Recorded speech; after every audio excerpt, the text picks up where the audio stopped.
Hello everybody, welcome to Matt's Cookhouse, where I share easy to cook recipes. Today I'll be sharing the recipe for the melt in the mouth pan fried fish fillets coated in a spicy curry masala.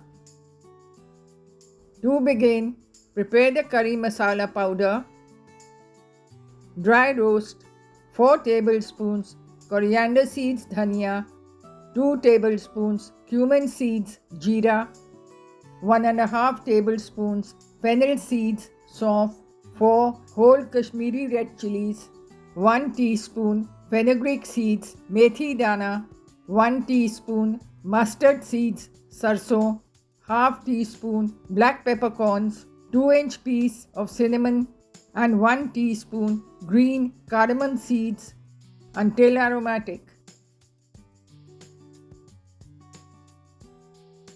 Cool and grind it into a fine powder.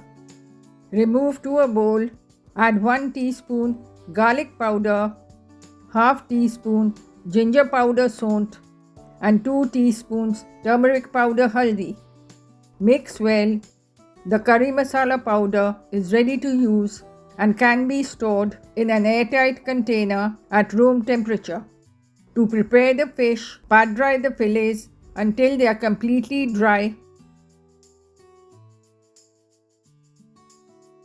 In a dish, mix together 4 teaspoons curry powder, 1 teaspoon salt to taste, 1 teaspoon coarsely ground black pepper, and 1 teaspoon turmeric powder.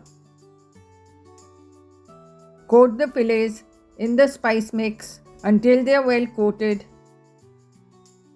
Heat a non-stick pan or a tawa, add a tablespoon of oil and spread it evenly.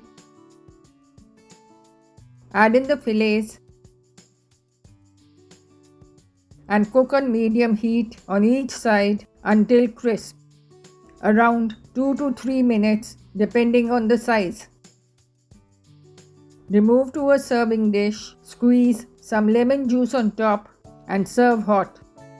For more such recipes, follow me at Matt's Cookhouse and be sure to like, share and subscribe.